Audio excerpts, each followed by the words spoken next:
استاد شاگرد کو کیسے پڑھائے؟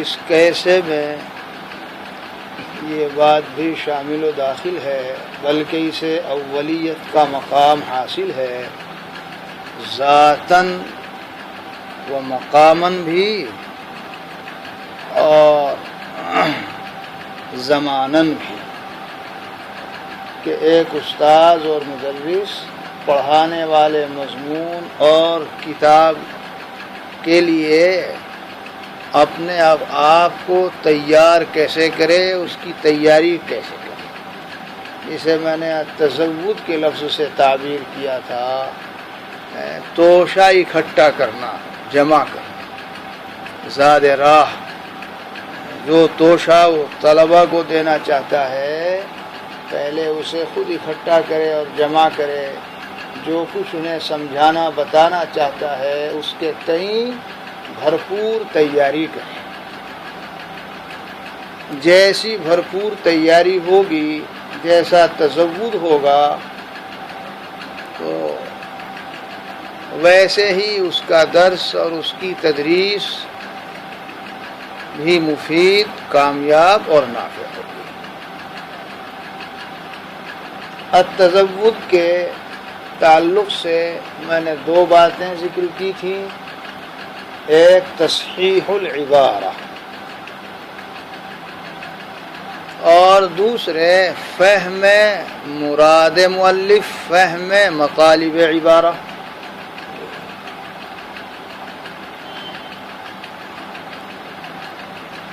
اسی تزود کے تحت، تیاری کے تحت ایک دو بات اور بھی شامل و داخل ہے، اور وہ باتیں بھی بہت اہم ہیں جو القائے درس سے پہلے ہی ایک استاذ اور مدرس کو کرنی ہے اور انجام دینی ہے، ورنہ اس کی تیاری اور اس کا تزود یہ مکمل نہیں ہوگا۔ وہ کیا ہے؟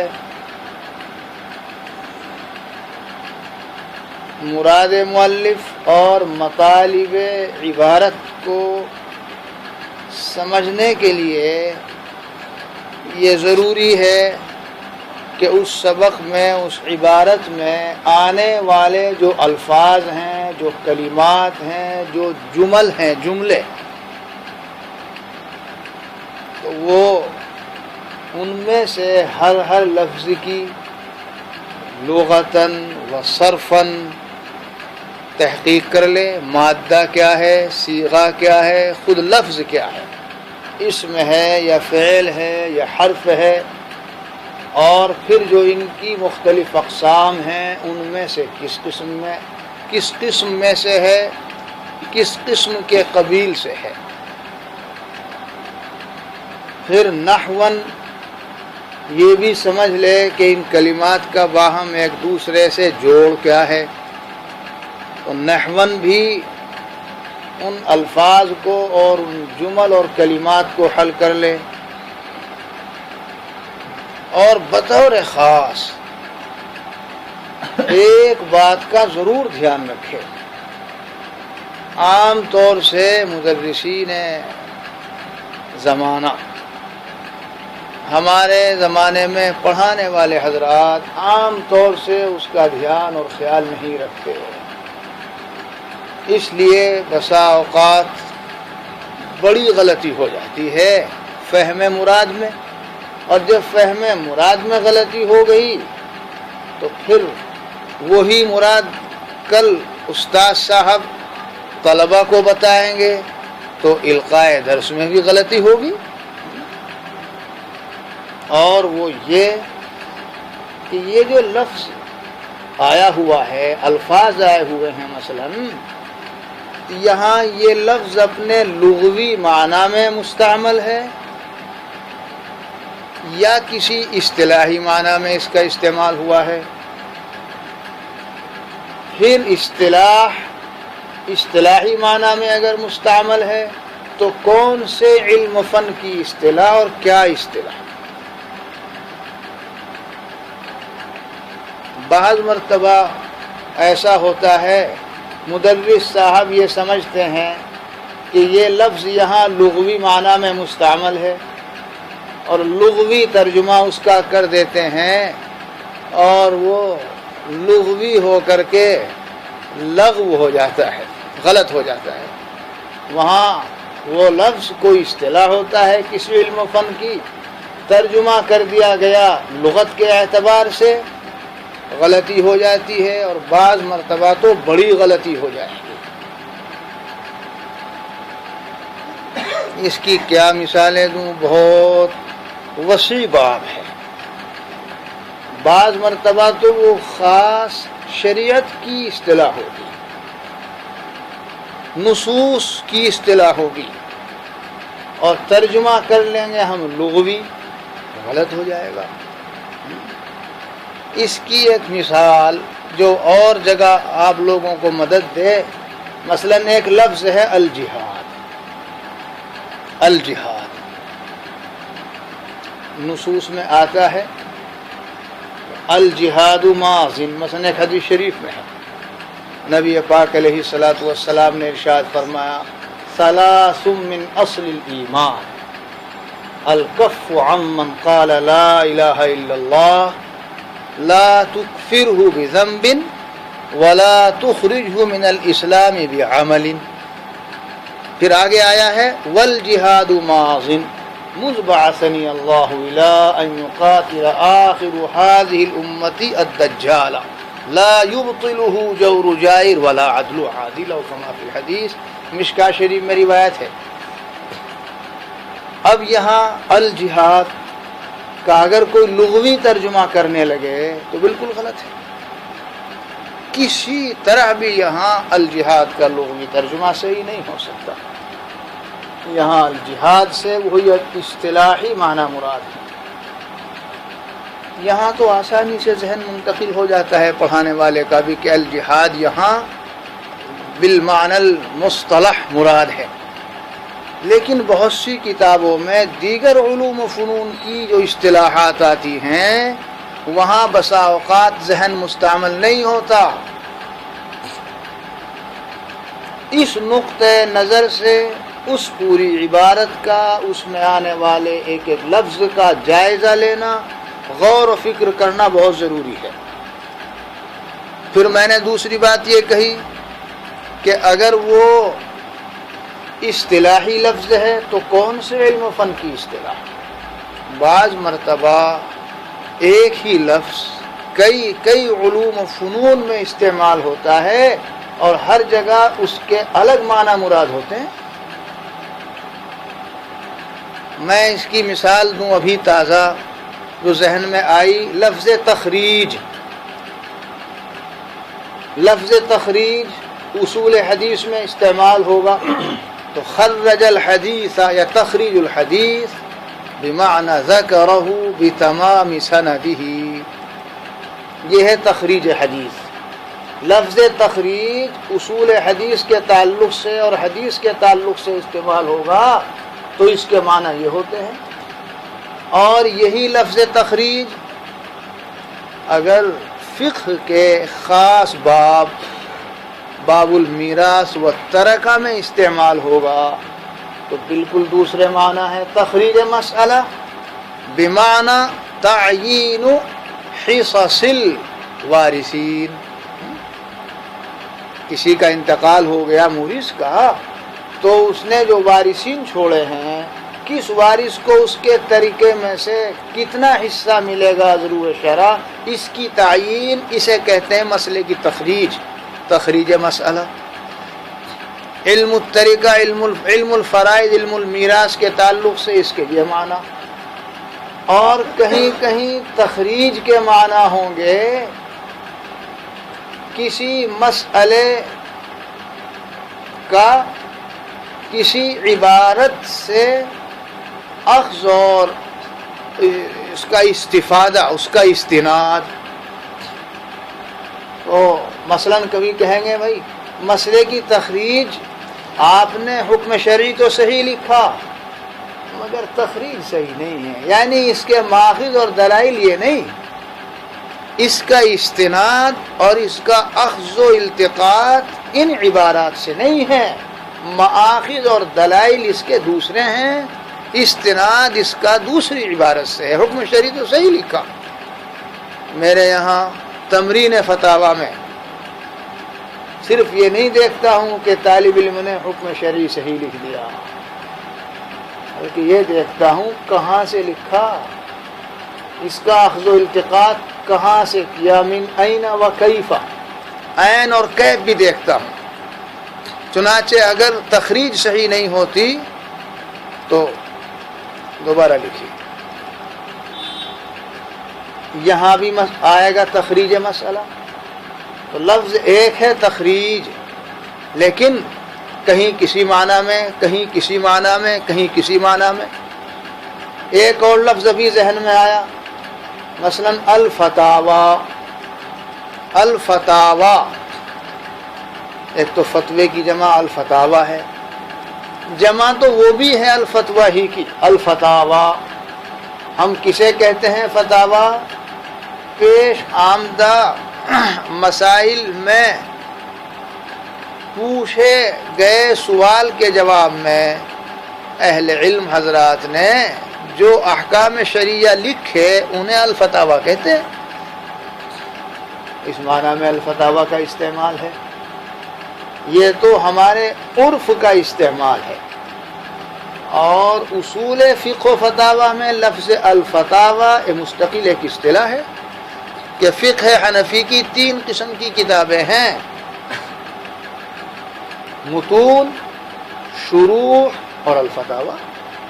رسول مفتی میں پڑھا ہوگا، جن حضرات نے افتاء کیا ہے اور یہ شعبہ پڑھا ہے، اس کی تعلیم حاصل کی ہے، تو وہاں پڑھا ہوگا، بتایا جاتا ہے، اور ہر ایک کی الگ الگ تعریف ہے۔ متون ان کتابوں کو کہا جاتا ہے، شروع ان کتابوں کو کہا جاتا ہے، الفتاوی ان کتابوں کو کہا جاتا ہے کہ جن میں فقہاء متاخرین کے طے کردہ احکام شرعیہ کو جمع کیا گیا ہے،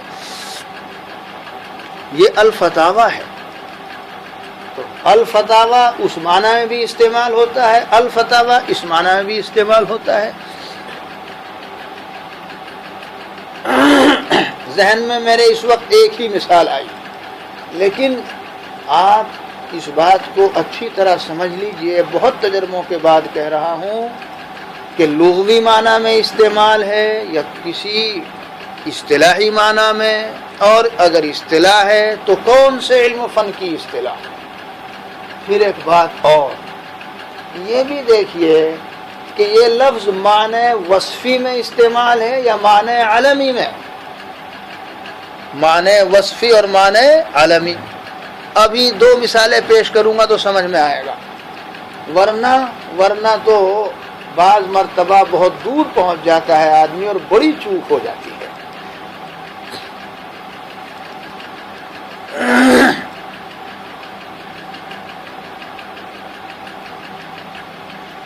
کتب 6 ظاہر الروایہ،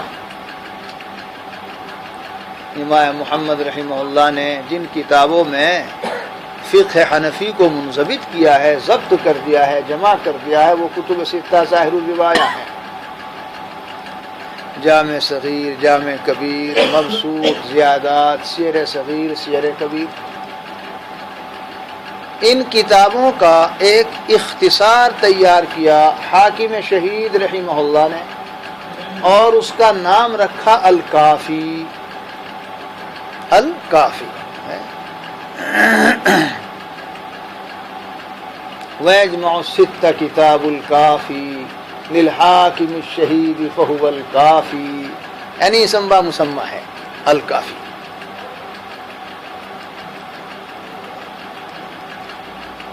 الکافی للحاکم الشہید کی شرح لکھی شمس الائمہ سرخسی رحمہ اللہ نے مبسوط کے نام سے، جس کا املا کرایا ہے اوزجن نامی مقام پر۔ آپ جب قید کر دیے گئے تھے اس کنویں میں اور گڈھے میں رہتے ہوئے، ان کے تلامذہ اوپر مینڈ پر آ جاتے تھے اور وہاں سے آپ بولتے تھے اور وہ طلباء اور تلامذہ لکھتے تھے۔ میں کبھی کبھی اپنے فضلاء سے کہتا ہوں، یہ ایک بین القوسین کے درجے کی بات ہے کہ اگر کبھی تمہیں یوں خیال آوے کہ میں بھی کچھ ہوں اور میں عالم ہوں، تو ان علماء کا تصور کر لیا کر، تو سمجھ میں آ جائے گا کہ میں عالم ہوں ہی نہیں، میرے پاس تو کچھ بھی نہیں ہے، عالم تو یہ لوگ تھے، کیا علم تھا، سبحان اللہ۔ حضرت مولانا تقی عثمانی صاحب نے اس کا پورا تذکرہ کیا ہے، وہ کہاں ہے، مولانا گئے ہیں، ہاں وہ جگہ دیکھی ہے اس کا تذکرہ کیا ہے۔ تو خیر وہاں املا کرائی یہ کتاب، اور یوں فرمایا کرتے تھے کہ امام شافعی رحمہ اللہ کو جتنی چیزیں یاد ہیں وہ میری یادداشت کی زکوٰۃ ہے، یعنی 40واں حصہ شمس الائمہ سرخسی رحمۃ اللہ علیہ ہے، ایسی بات نہیں ہے، اور کتاب سے اندازہ ہوتا ہے، سبحان اللہ۔ آج کا کوئی عالم کہیں کتابوں کی مراجعات کے بغیر کسی علم و فن کا املا تو کرا کے دکھائے، اور علم و فن بھی فقہ کہ اس میں ہر قسم کے اقوال راجح، مرجوح، قوی، ضعیف، روایات اور مختار و مفتہ بھی، پھر ان کے دلائل اور ان کا استناد، ان کے مآخذ۔ دیکھے شمس الائمہ سرخسی کے المبسوط کیسی عجیب و غریب کتاب ہے۔ تو انہوں نے جو اس کی شرح لکھی ہے، پوری شرح وہیں لکھی ہے قید خانے میں، بعضوں کو دھوکہ ہو گیا، وہی مراجعات کی کمی، اور یہ لکھ دیا، ان میں ہمارے حضرت الاستاذ حضرت مولانا سید صاحب محمد برکاتہم بھی ہے کہ نصف کتاب شمس الائمہ سرخسی نے نصف کتاب املا کرائی قید خانے میں، اور بقیہ نصف کی تکمیل کی جب وہاں سے چھوٹ گئے تھے، حالانکہ یہ شرح سیر کبیر کے سلسلے میں ہے، المبسوط کے سلسلے میں نہیں ہے۔ مبسوط پوری کی پوری وہیں املا کرائی ہے، اب تو المبسوط چھپ کے آ گئی، اور انہوں نے جب جو مقام املا کرایا ہے تو وہاں تلامذان مستقل اس کی تاریخ بھی لکھ دی ہے، اور ان کی رہائی کی تاریخ بھی، تو ہر جز کو ملاتے چلے جاؤ، 2 اور 2 4 کی طرح یہ بات واضح ہو جاتی ہے کہ پوری کتاب وہیں املا کرائی ہے۔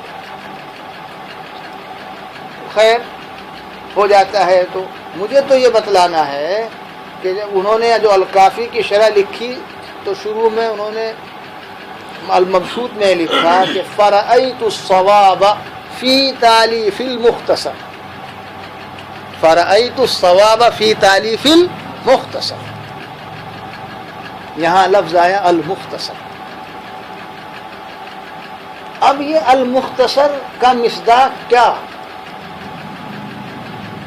وہی اصولی بات، یہ المختصر معنی وصفی میں کہ معنی علمی میں؟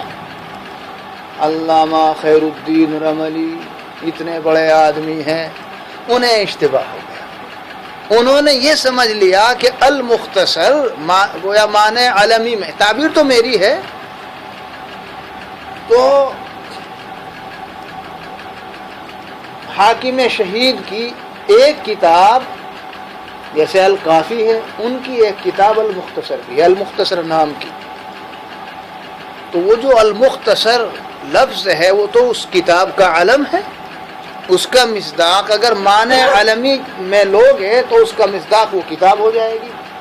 علامہ خیر الدین رملی کو یہی اشتباہ ہو گیا، چنانچہ انہوں نے یہ لکھ دیا کہ یہ المبسوط الکافی کی شرح نہیں ہے، بلکہ حاکم شہید کی دوسری کتاب المختصر کی شرح ہے، اس لیے کہ وہ خود لکھ رہے ہیں فرأیت الصواب فی تالیف المختصر، لکھ رہے ہیں، ٹھیک ہے، لیکن المختصر یہاں عالمی معنی میں کہ وصفی معنی میں؟ چونکہ الکافی للحاکم الشہید بھی اختصار ہے کتب ستہ ظاہر الربایا کا، حقیقت میں یہ لفظ انہوں نے یہاں معنی وصفی میں استعمال کیا ہے، معنی عالمی میں نہیں۔ علامہ خیر الدین رملی کا ذہن معنی عالمی کی طرف چلا گیا، تو انہوں نے وہ بات سمجھ لی، انہیں اشتباہ ہو گیا۔ اس لیے یہ بھی دیکھنا ضروری ہے کہ یہاں وہ لفظ وصفی معنی میں، یہ اس بندے کے تھوڑے دنوں میں تدریس سے جو مجھے تجربات ہوئے ہیں تھوڑے بہت وہ بتا رہا ہوں، یہ لکھا ہوا نہیں ہے کہیں، تعبیر بھی بندے کی ہے، وصفی معنی وصفی معنی عالمی۔ تو علامہ شامی رحمہ اللہ نے رسم المفتی میں تتمہ لکھا اور اس میں یہ بات لکھی کہ یہ مبسوط حاکم شہید کی الکافی ہی کی شرح ہے، اس لیے کہ وہ بھی مختصر ہے، اس کا انہوں نے اختصار کیا ہے اس کا کتب ستہ ظاہر الربایا کا، ویسا نہیں جیسے علامہ خیر الدین رملی کو وہم ہو گیا کہ انہوں نے یہ لکھ دیا کہ یہ ان کی المختصر نامی کتاب کی شرح ہے، الکافی کی شرح نہیں ہے۔ تو اشتباہ کی بنیاد یہی تو ہوئی نا۔ ایک اور مثال اسی کی، لفظ شرح، لفظ شرح کہیں تو معنی عالمی میں استعمال ہوتا ہے کہ کوئی متن ہے اور اس کی باقاعدہ پھر کوئی شرح ہے، اور زیادہ تر ایسے ہی ہوتا ہے، لیکن کہیں کہیں معنی وصفی میں استعمال ہوتا ہے، معنی وصفی میں۔ اب یہاں بھی غلطی ہو جاتی ہے، لفظ شرح دیکھ کر کے یہ سمجھ لینا کہ پتہ چلا کہ اس کی کوئی شرح ہے، یہ ایسا ہی ہے۔ غور کیجئے کہ یہ معنی وصفی میں اس کا استعمال ہے یا معنی علمی میں۔ رسم المفتی ہی میں ایک مقام آیا، علامہ شامی رحمہ اللہ نے وہاں ذکر فرمایا کہ قضا ذکر السجاوندی فی شرح فرائضہ، بھول گئے؟ بھولتے جا رہے ہو، فی شرح فرائضہ، لفظ شرح۔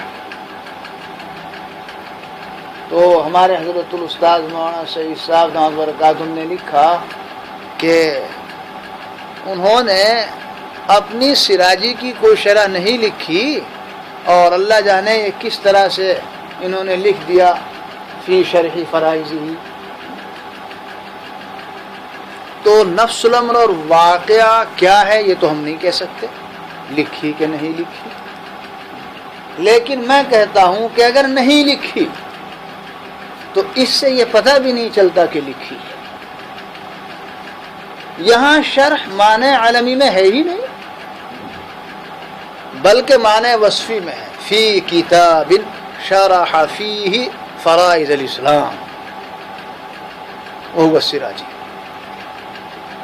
انہوں نے اپنی اس کتاب میں کہ جس میں انہوں نے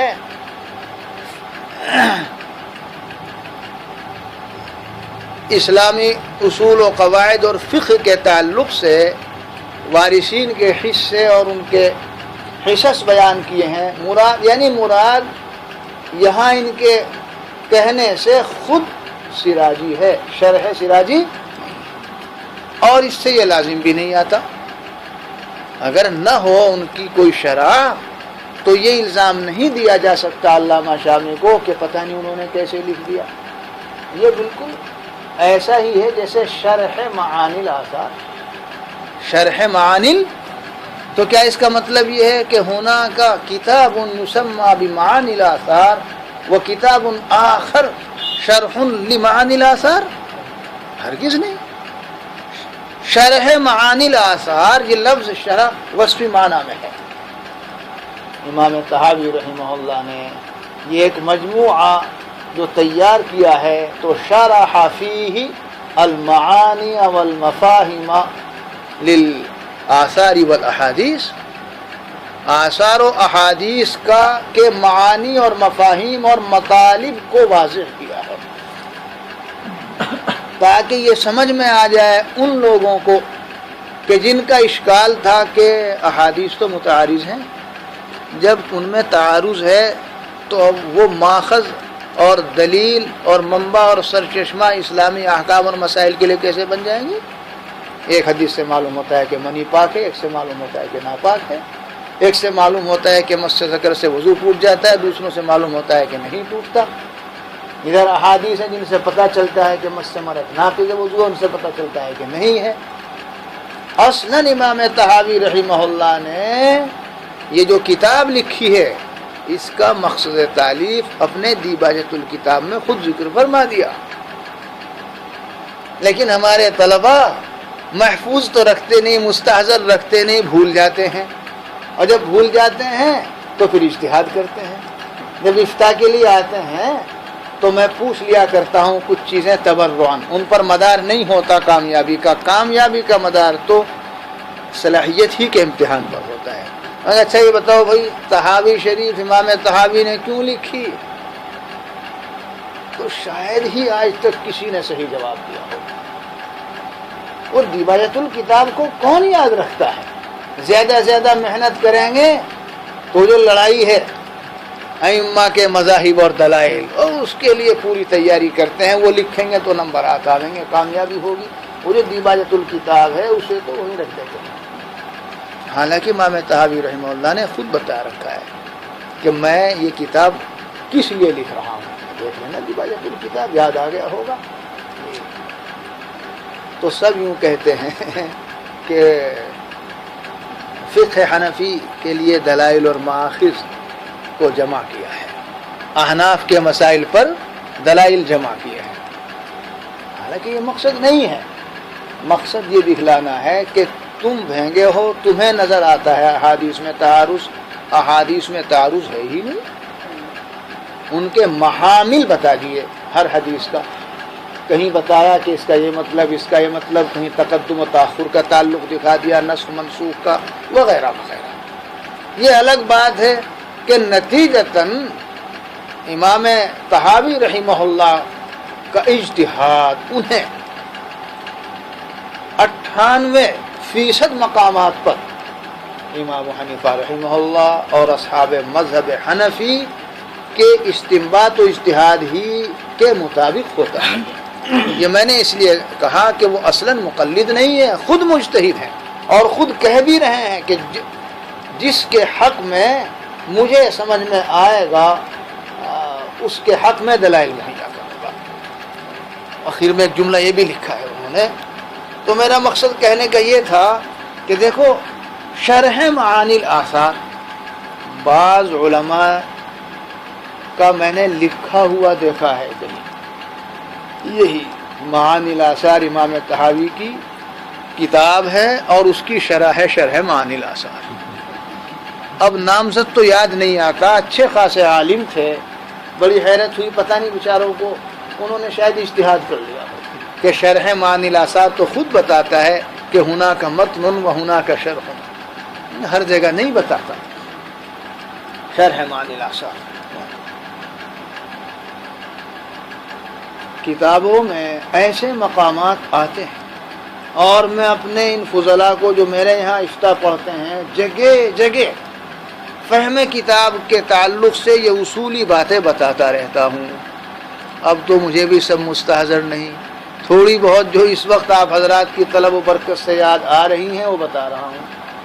تو اس لحاظ سے بھی اس عبارت کو دیکھیے گا کہ یہاں یہ معنی وصفی میں ہے یا معنی عالمی میں. اور پہلے میں نے کہا لغوی معنی میں یا اصطلاحی معنی میں، اور اگر اصطلاحی معنی میں تو کون سے علم و فن کی اصطلاح.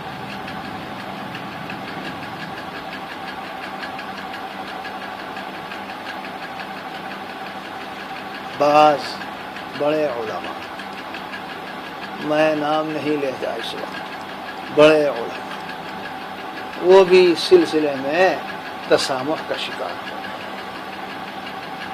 ہمارے حضرت الاستاذ علامہ اعظمی دامت برکاتہم نے بعض باتیں ہمیں بڑی بساطت کے ساتھ اور بھاگتے دوڑتے یوں ہی عجلت میں سبق کے دوران بتائی تھی.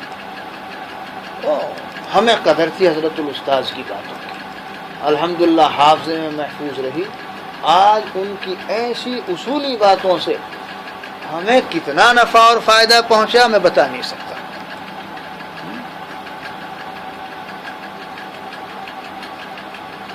من جملہ ان کے ایک بات یہی تھی کہ بھائی یہ قرآن پاک اور حدیث شریف میں جو آنے والے الفاظ ہیں وہ ان الفاظ کو بعد کی اصطلاحات پر نہیں محمول کرنا چاہیے. وہ تو 3ری 4تھی صدی ہجری میں علوم و فنون وضع کیے گئے، مدون کیے گئے اصطلاحات بنائی گئی ہیں. اب اللہ کے رسول صلی اللہ علیہ وسلم جو لفظ استعمال فرمائیں گے تو فقہ کی اصطلاح کا انطباق اور تطبیق وہاں سے ہی ہوگا، یا اصول فقہ کی اصطلاح، یا تفسیر اصول تفسیر کی اصطلاح، کہیں سے نہیں ہوگا. یہ اصطلاحات تو انسانوں نے مقرر کی ہیں، اور وہ اطلاق ہے نصوص کا. وہاں تو یہ دیکھو کہ اللہ کے رسول صلی اللہ علیہ وسلم نے اسے کس معنی میں استعمال فرمایا. مثلا لفظ شہادت، تو ایک شہادت فقہ کی اصطلاح ہے، شہادت گواہی. تو اللہ کے رسول صلی اللہ علیہ وسلم نے اگر کہیں لفظ شہادت استعمال فرمایا ہے حدیث شریف میں تو اس معنی کر تھوڑا استعمال فرمایا. مثال کے طور پر ایمان کے تعلق سے آیا کہیں کہ شہادت اللہ الہ الا اللہ وان محمد رسول اللہ. اب اس شہادت کو اگر کوئی فقہی شہادت سمجھنے لگے اور یہ کہے کہ شہادت اور گواہی تو عدالت میں ہوگی، تسامح ہے، بڑا تسامح ہے. اس کے معنی تو صرف توحید اور رسالت کے اقرار و اعتراف کے. کہاں جہاں بھی ہو، ایک شخص نے اگر کمرے میں بیٹھ کر کے توحید و رسالت کا اقرار و اعتراف کر لیا تو وہ مومن ہے. اللہ کے رسول صلی اللہ علیہ وسلم کی خدمت میں آتے تھے آنے والے، کلمہ پڑھتے تھے، گواہی دیتے تھے، مسلمان ہو جاتے تھے.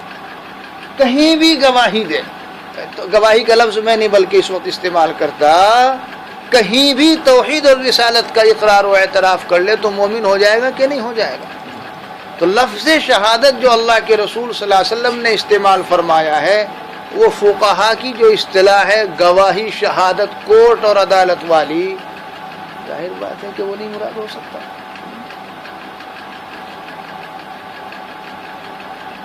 اسی طرح سے فی سبیل اللہ، حدیث شریف میں آیا فی سبیل اللہ.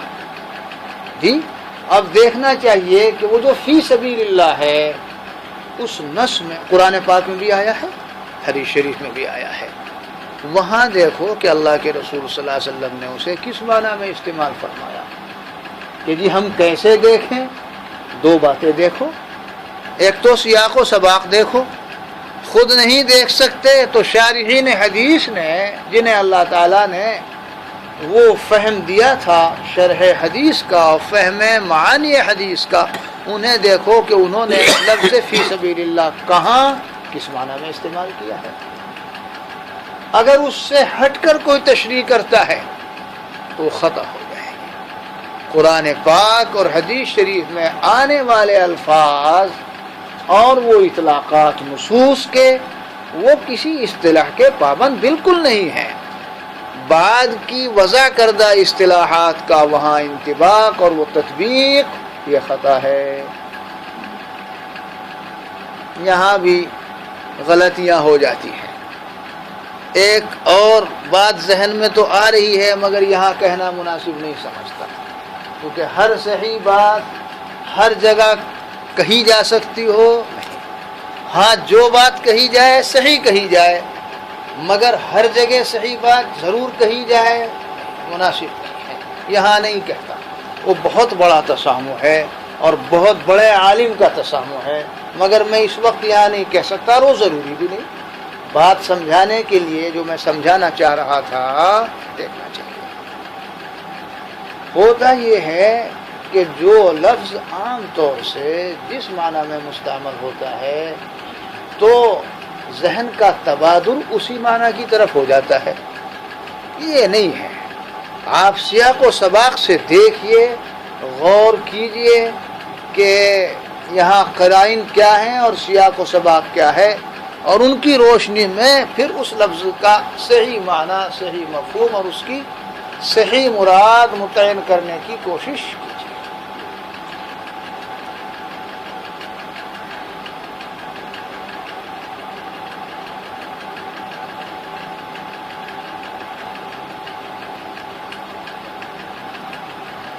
رسم المفتی کدھر ذہن جائے گا؟ اسی کتاب کی جانب، اگرچہ اس کا پورا نام شرح عقود رسم المفتی ہے، لیکن پھر اختصار ہو کر کے رسم المفتی کا مضاف، دو مضاف اس کے حذف ہو گئے. چلو رسم المفتی مختصر نام. عرف مدارس، عرف علماء میں جب بولا جاتا ہے کتاب کے لیے رسم المفتی، ادھر ہی ذہن جاتا ہے. خود رسم المفتی میں ایک جگہ فتاوی خانیہ کے حوالے سے ایک عبارت منقول ہوئی اور اس میں آیا رسم المفتی. تو میں طلباء کو چکمہ دیا کرتا ہوں، علم بهذا ان هناك كتابا آخر يسمى برسم المفتی ومؤلفه قاضی خان. چکمہ دیا کرتا ہوں. بعضی باتیں اگر ویسے ہی بتا دی جائیں تو دیر پا نہیں ہوتی. ان ایسی باتوں کو بتانے کے لیے خاص انداز اختیار کیا جاتا ہے تاکہ قیامت تک نہ بھولیں.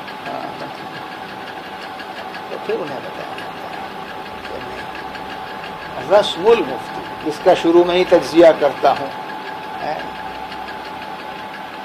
عنوان لگایا ہے قاضی خانے فتاوی خانیہ میں رسم المفتی. مفتی کے لیے فتوے سے متعلق رہبر و رہنما اصول و قواعد، یہ اس کا ترجمہ ہے رسم المفتی کا.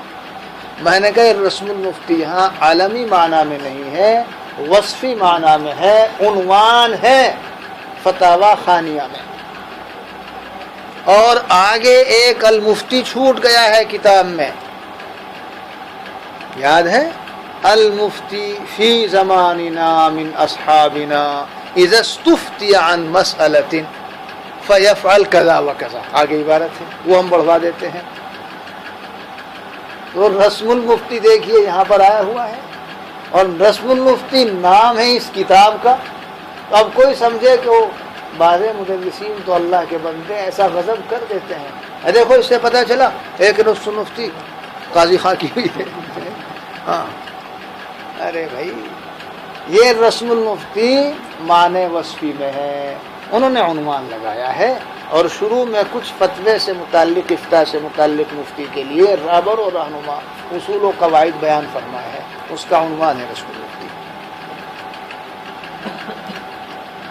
تو اس ساری تفصیل کا حاصل یہ ہوا کہ اس عبارت کو جسے مدرس صاحب سمجھنا چاہ رہے ہیں، اس کی مراد اور اس کے مطالب، اس تعلق سے لغتاً و صرفاً بھی الفاظ پر غور کریں، نحواً ان کے تعلقات کو بھی سمجھیں، اور پھر ایک ایک لفظ پر اس لحاظ سے بھی غور کریں کہ یہاں کس معنی میں مستعمل ہے، لغوی معنی میں ہے یا اصطلاحی معنی میں. اصطلاحی معنی میں ہے تو کون سے علم و فن کی اصطلاح، اور پھر یہ کہ معنی وصفی میں ہے یا معنی علمی میں. تو انشاءاللہ العظیم فہم مراد میں غلطی ہونے سے بڑی حد تک حفاظت رہے گی، ورنہ فہم مراد میں غلطی ہو جاتی ہے. ایک اور بات جس کا تعلق بھی تزود سے ہے، میں دو باتیں کہا تھا، صبح کہا تھا کہ تھوڑا سا کچھ باقی ہے، اور وہ یہ کہ استاد صاحب کی جو یہ تیاری ہے، اس تیاری کی دو حرکتیں ہیں، دو سفر ہیں. ایک اختصار سے، بساطت سے تفصیل کی جانب، اور پھر ایک سفر ہوگا اس تفصیل سے بساطت اور اختصار کی جانب.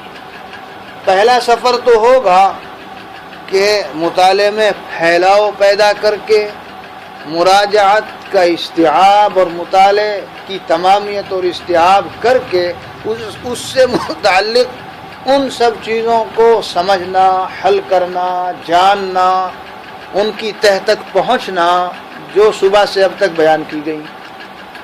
اب جب استاد صاحب نے یہ سب کر لیا تو یہ تو بساطت سے تفصیل کی جانب سفر ہوا.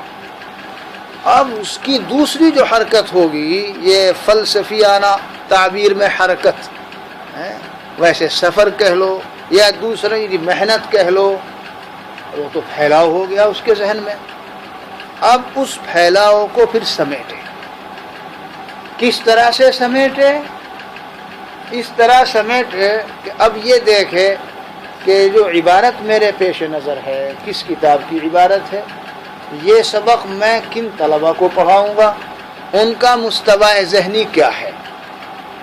تو اس لحاظ سے اس عبارت میں مؤلف کتاب نے جتنا بتایا ہے اتنا ہی یا معشین زائدین، ان کے مستوی ذہنی کے لحاظ سے مجھے کتنا بتانا ہے یہ طے کرے. وہ جتنا اس نے مطالعہ کر لیا سارا نہیں اونڈیلنا. اگر سارا اونڈیلے گا تو کبھی تدریس کامیاب نہیں ہو سکتی. ہم نے ایک جگہ ایک مدرسے میں سال دوم پڑھا کچھ دن، اس میں ہدایت النحو پڑھی. پڑھانے والے اچھے قابل استاد سمجھے جاتے تھے، مگر ہم میں سے ہر طالب علم پریشان تھا اور یہ کہتا تھا کہ بھائی کچھ سمجھ میں نہیں آتا، استاد صاحب مولانا صاحب کیا بتاتے ہیں، بھائی درخواست لکھو کتاب بدلواؤ. لیکن درخواست لکھنے کی اور دینے کی کسی کو ہمت نہیں ہوتی تھی. محتم صاحب ٹرا تھے، امید نہیں تھی کہ درخواست قبول کریں گے، چونکہ یہ بات معلوم تھی کہ پہلے ایسا ہو چکا. اور محتم صاحب خود جا کے بیٹھے اور انہوں نے طلبہ کو ڈانٹا اور یہ کہا کہ میں نے خود سن لیا وہ صحیح پڑھاتے ہیں، جاؤ تمہاری درخواست قبول نہیں کی جائے گی. تو پھر ہمت نہیں ہوتی تھی. یہ تو نہیں بتاؤں گا کہ کس مدرسے کا قصہ ہے، ہم نے یہ بات حضرت والا شاہ ہردوئی نور اللہ مرکزہ سے سیکھی. جب تک بہت خاص ضرورت مدرسے یا بھائی عالم کا نام لینے کی نہ پیش آئے تو کوئی ضرورت نہیں ذکر کرنے کی، بات سمجھانا. خلاصہ یہ ہوا، یہ مختصر بات یہ کہ درخواست ہم نہیں دے سکے مگر بہت پریشان ہے. اس پریشانی کی وجہ سے میں نے تو مدرسہ چھوڑا. وہ مدرسے میں ہم نے زیادہ تبدیلی نہیں کی. ایک ہی مدرسے میں 9 سال پڑھا اور دوسرے مدرسے میں گئے دارالعلوم تو 10 سال رہے. لیکن چلے گئے تھے ایک مدرسے میں، پھر رجعت قہقرہ کی اور بس بقرعید کے بعد واپس چلا گیا اپنے پہلے مدرسے. میں نے تو مدرسہ بدل دیا، وہ ایسے ہی رہے. بعد میں جب ہمیں دارالعلوم دیوبند میں ہدایت النحو پڑھانے کا اتفاق ہوا اور اس تعلق سے جہاں اور کتابیں دیکھتا تھا درایت النحو بھی دیکھتا تھا، تو اب یاد آیا وہ جو ہمارے استاد محترم تھے وہ ساری درایت النحو وہاں نقل کرتے تھے، اونڈیلتے تھے. اتنی لمبی لمبی باتیں اور ایسی دقیق دقیق باتیں وہ سب نقل کرتے تھے وہاں. کہ ہمیں اسی لیے سمجھ میں نہیں آتا. تو اس لیے یہ تو تدریس کی ناکامی ہے. جو مدرس ایسا کرے گا کہ جو کچھ اس کے پاس توشہ اکٹھا ہوا سارا بکھیر دے تو بکھر جائے گا، فضا میں تحلیل ہو جائے گا، طلبہ کو نفع اور فائدہ نہیں پہنچے گا. ان کے مستوی ذہنی کے اعتبار سے وہ کس درجے کے ہیں اور خود اس کتاب اور اس کے مطالب کے لحاظ سے ہمیں طے کرنا ہے، متعین کرنا ہے کہ ہمیں طلبہ کو کتنا بتانا ہے. مثلا اس میں ہم نے دیکھا کہ بعض اصطلاح آئی ہیں، ان کی تعریفات آئی ہیں، اقسام آئی ہیں، قسمیں ان کی تعریفات آئی ہیں، مثالیں آئی ہیں یا ان کے احکام آئے ہیں. اب ہم نے دیکھ لیا. اگر ہم یہ مطالعے کی روشنی میں ہم نے یہ ضروری سمجھا ہے کہ یہ بات بغیر ایک دو بات تمہیدی سمجھائے طلبہ نہیں سمجھیں گے تو وہ تو ضروری چیز ہوگی کیونکہ موقوف علیہ ہو گئی. اس کے بغیر استاد سمجھانے کی کوشش کرے گا تو جب وہ موقوف علیہ ہے تو موقوف کیسے سمجھ میں آئے گا. ایسا ہوتا ہے کتابوں میں، آپ حضرات کو تجربہ ہوگا. تو ہم نے کہا یہ دو باتیں اس بات کے سمجھنے کے لیے موقوف علیہ ہیں، پہلے میں انہیں سمجھانا ہے. وہ دو باتیں لکھ لی کاغذ پہ، پھر جن چیزوں کی تعریف آئی وہ بھی لکھ لیا. نام لکھ لیا ان چیزوں کا، مثلا غیر منصرف کی تعریف، اس کی اقسام، غیر منصرف کا حکم، مثلا نحو کے اعتبار سے مثال دے رہا ہوں اور اس کی مثالیں، اور اس کے لیے اگر کوئی چیز ضروری تھی تو اس کو لکھ لیا. تو اس طرح سے ایک تیاری تو اس طرح سے کریں، اور اگر بڑی اور مفصل کتاب ہے تو اس میں ذرا تیاری کچھ اور اس کے بنسبت بڑی ہوگی. ہاں اسی کے ذیل میں ایک اور بات، اور اگر کسی چیز کی تعریف نہیں آئی اور تعریف بتانا ضروری ہے، یا اس کی اقسام نہیں آئی اور قسمیں بتانا وہ ضروری سمجھتا ہے، تو پھر وہ تعریف اچھی طریقے سے کتابوں کی مراجعات سے اگر کہیں صحیح تعریف جامع معنی ملے تو نقل کرے وہیں کاغذ پر، نہ ملے بنانے کی فکر کرے، بنائے، ان اقسام کی تعریفات بھی بنائے یا نقل کر کے وہاں لکھے، اور لکھنے کے بعد میں پھر وہ تعریفات جامع اور معنی وہ طلباء کو سمجھائے، اقسام اگر ہیں وہ بھی سمجھائے.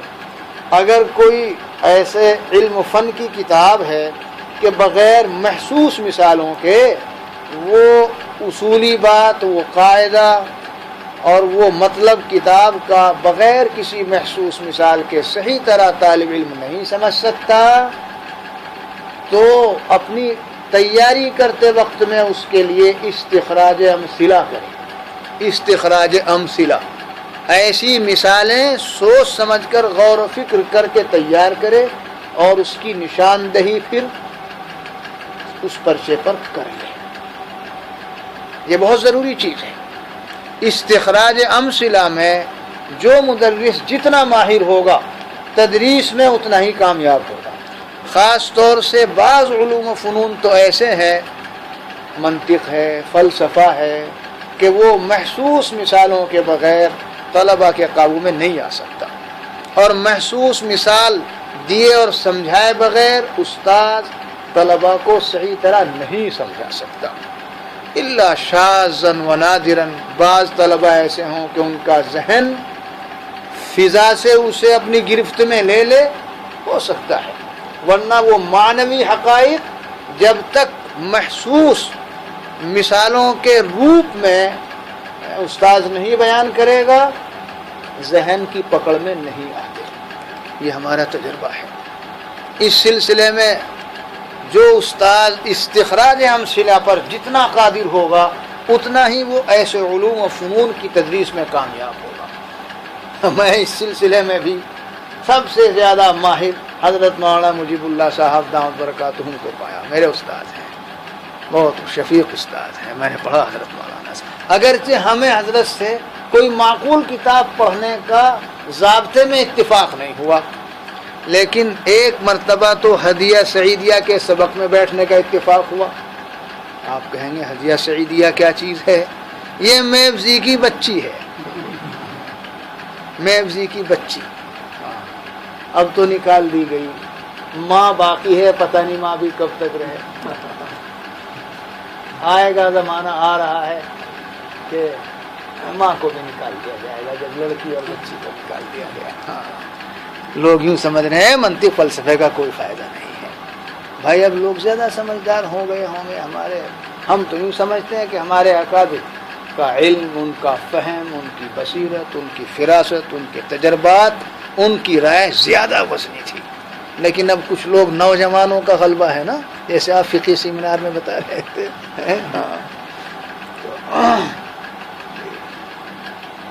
تو ہدیہ سعیدیہ ہم نے پڑھی ہے، ہم نے تو اور استاد سے پڑھی، حسرت ہی رہی مولانا سے پڑھنے کی. لیکن بہرحال ایک مرتبہ صرف اتفاق ہوا مولانا کے سبق میں بیٹھنے کا، بس سبحان اللہ ہی کہتے رہے. مکان کی بحث آتے ہیں نہیں، ابھی 5 منٹ ہے، بات پوری ہو جائے گی انشاءاللہ. مکان کی بحث آتی ہے، اشراقیین کے نزدیک مکان کی کیا حقیقت ہے اور مشائیین کے نزدیک مکان کی کیا حقیقت ہے۔ یہ مکان نہیں رہنے والا وہ اس دیکھو مکان، یہ مکان دیکھیے لفظ مکان آ گیا، ایک لغوی معنی اور ایک مکان کبھی مصدر میمی کون کے معنی میں آتا ہے، اور ایک یہ مکان فلسفے کی اصطلاح۔ عرفت کیف؟ مکان سمجھانا تھا، ہمارا گھنٹہ خالی تھا، مولانا ادھر کمرے میں رہتے تھے، ظہر کے بعد پانچواں یا شاید چھٹا گھنٹہ تھا، بھاگے دوڑے آئے، ہمارا گھنٹہ خالی تھا، ہم بھی جا کے بیٹھ گئے۔ ہمارے ساتھیوں نے بتایا تھا کہ آج مکان کی بحث ہے، اور سچی بات یہ ہے کہ ہم نے پڑھ لی تھی مگر ہمیں سمجھ میں نہیں آیا تھا۔ کیوں نہیں آیا تھا؟ ہماری کمی کوتاہی۔ مولانا جب آئے پان کھائے ہوئے تھے، کھاتے بھی تھے کبھی، لیکن اس دن بالقصد پان کھایا، اور اگالدان اس وقت مٹی کے ہوتے تھے، اگالدان منگایا، پیک دان، پان تو کھا ہی لیا اور تو کام کر لیا، عبارت پڑھنے کو کہا۔ عبارت پڑھنے کے بعد ابھی کچھ نہیں بولے، نہ اشراقیین، نہ مشائیین، نہ مکان، نہ اس کی حقیقت۔ جب ایسے دوسری دنیا کے الفاظ ہمارے طلبہ سنتے ہیں تو پہلے ہی گھبرا جاتے ہیں کہ یہ پتہ نہیں کیا ہے، حیولہ اور صورت جسمیہ، میاں بیوی، حیولہ اور صورت جسمیہ، صورت نوعیہ۔ ایک استاد صاحب چھوٹے مدرسے کے میرے بھی استاد تھے، میں دارالعلوم میں آ گیا تو میں مشکاۃ شریف میں تھا، انہیں کسی طرح ہدیہ سعیدیہ دے دی گئی تو گالی دے کے کہیں، وہ تھے چھوٹے مدرسے کے استاد، ویسی تو گالی نہیں لیکن وہ الفاظ گالی ہی کے تھے، ارے بھائی ہمیں تو سمجھ میں آیا نہیں، تو بتا دے کیا ہے حیولہ اور صورت جسمیہ، گالی دے کے کہیں گے۔ تو خیر مولانا نے کچھ نہیں کہا۔ یہ دیکھ رہے ہو کیا ہے؟ ایک جسم ہے، اس کی ایک تو یہ سطح ہے جس پہ میرا ہاتھ لگ رہا ہے، یہ باہر کی سطح ہے، اور ایک یہ اندر کی سطح ہے جہاں میری پیک پڑ رہی ہے، اور کرتے کرتے یہ جو مکان کی حقیقت تھی مشائیین کے نزدیک بالکل دو چار کی طرح ایسا سمجھا دیا کہ شاید غبی سے غبی اور کن ذہن سے کن ذہن علم بھی سمجھ گیا کہ یہ ہے مکان۔ کہا بس یہی مسئلہ ہے، اور سمجھانے کے بعد میں پھر ادھر کو آتے رہے، پوری کامیابی کے ساتھ ہر علم کو سمجھ میں آ گیا۔ استخراج امثلہ۔ ایک دن بیٹھا تھا ملا حسن کے سبق میں، وہ تو مجھے یاد نہیں اس دن کیا تھا سبق، اس لیے مولانا سے ہم نے معقولات کی تو کتاب نہیں پڑھی، ہدایہ جلد اول پڑھی اور مقامات حریری پڑھی، اور کمال مولانا کا یہ تھا کہ اگر کبھی مسئلے کی غلط بھی تقریر کر دی تو وہ بھی صحیح کر دی، اور پھر جب عبارت دیکھی ارے نہیں غلط ہو گیا پھر صحیح کر دی۔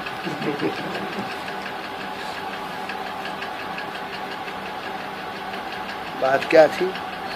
ہاں، تو مثال بھی لکھے جہاں ضرورت ہو، اور لکھنے کے بعد میں ایک کاغذ پر گویا اس نے اپنے اس سبق کے حل کی اس محنت کو اب سمیٹ دیا، اسے بار بار ذہن نشین کرے، اس میں ترتیب قائم کرے، غور و فکر کر کے مجھے پہلے کیا سمجھانا ہے، بعد میں کیا سمجھانا ہے، بعد میں کیا سمجھانا ہے۔ اس طرح سے یہ بساطت سے تفصیل اور تفصیل سے بساطت کی طرف۔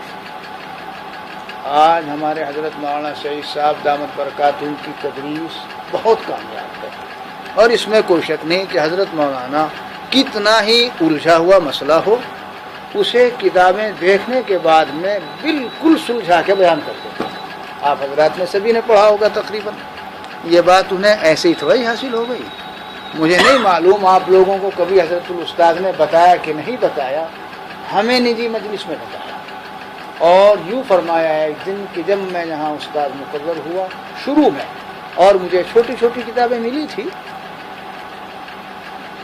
تو آگے بڑھتے رہے، پھر تو میرا معمول یہ تھا کہ میں ہر سبق کو کتاب کاغذ پر لکھتا تھا، پھر اسے رٹتا تھا جیسے قرآن پاک کو رٹتے ہیں، اور بالکل وہی سبق جا کے طلبہ کو پڑھاتا تھا اور اسے پھر پھاڑ دیا کرتا تھا۔ اتنی محنت حضرت مولانا نے تدریس کے تئیں کی ہے، تب جا کے اللہ تعالیٰ نے انہیں وہ ملکہ دیا کہ اب فی البدی کسی بھی موضوع سے متعلق مرتب، مہذب، منقح، پوری تشریح و توضیح کے ساتھ وہ بات کو سمجھا دیتے ہیں، قطع نظر اس کے کہ اس بات سے کسی کو اختلاف ہو یا اتفاق ہو۔ اختلاف رائے تو ہو سکتا ہے، لیکن اپنی سمجھی ہوئی بات کو بہت اختصار کے ساتھ، بڑی جامعیت کے ساتھ، زبان سے بھی اور کتاب میں بھی۔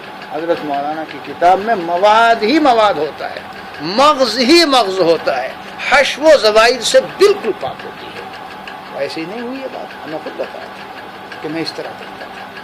تو ہم رٹنا تو خیر اب بڑی دور کی بات ہے، کم از کم اتنا کریں۔ میں یہ سب کام کیے ہوئے ہوں، اور اس وقت کیے ہوئے ہوں جب مجھ سے متعلق 5 اسباق تھے۔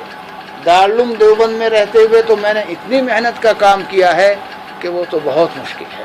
جلال آباد جب گیا ہوں بڑی بڑی کتابیں تھیں، وہاں بھی مطالعہ کرنے کے بعد مشکات شریف جلد ثانی، میبزی، شرح عقائد، ان کی تقریر لکھتا تھا اور اس میں یہ اشارہ کر لیتا تھا فلاں چیز، اس کی تعریف، اس کا حکم، اس کی اقسام کی تعریفات، اور پھر وہ ذہن میں لیتا تھا، پھر جا کے بتاتا تھا۔ حضرت الاستاذ، بلکہ حضرت استاذ الاساتذہ علامہ ابراہیم صاحب بلیاوی نور اللہ مرکزہ کے متعلق ہم نے بعض بڑے حضرات سے سنا، اپنے ان اساتذہ کرام سے تو نہیں، کہ حضرت علامہ کے 2 مطالعے ہوتے تھے۔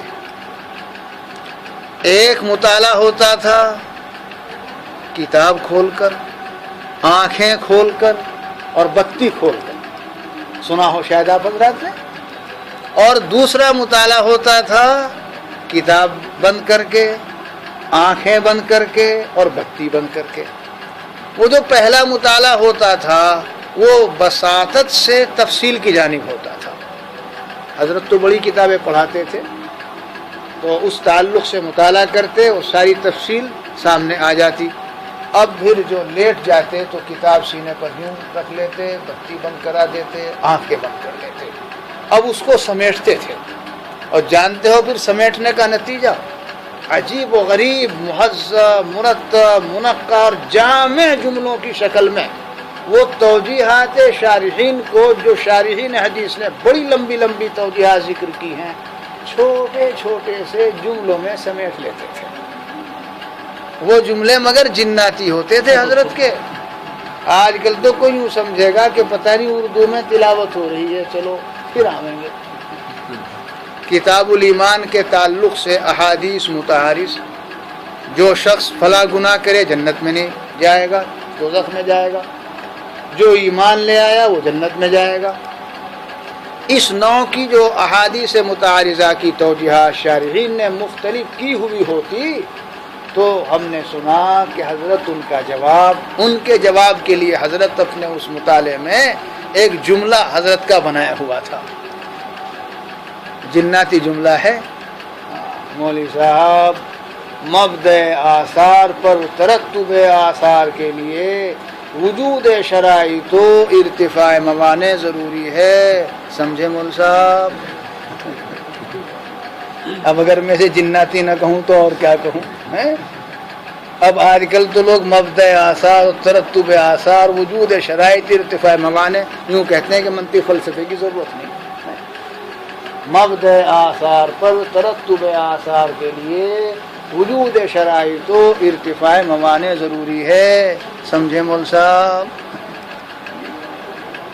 ایسے ہوتا تھا، تو اس لیے پھر اس مطالعے کو سمیٹنا ہے۔ بس اب ہم ان باتوں کو بھی سمیٹ دیں چونکہ اذان ہو رہی ہے۔ التزود کے تعلق سے میں نے اس وقت 3-4 باتیں ذکر کی ہیں۔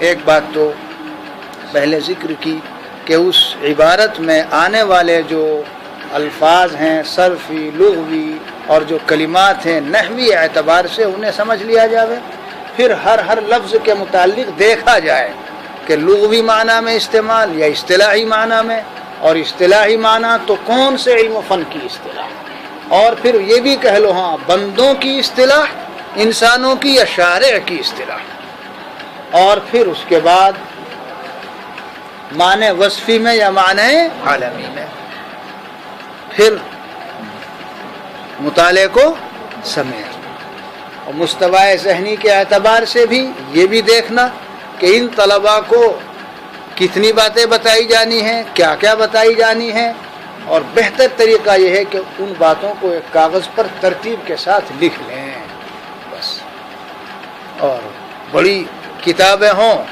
تو اس میں بھی لکھ سکتے ہیں، اشارہ کر لیں صرف، تو انشاءاللہ العظیم اس طرح جو تزود ہوگا اور تیاری ہوگی یہ بہت بھرپور تیاری ہوگی، اور انشاءاللہ اس طرح تیاری کرنے سے ان کو بھی فائدہ ہوگا اور طلبہ عزیز کو بھی بہت نفع اور فائدہ ہوگا۔ بس وآخر دعوانا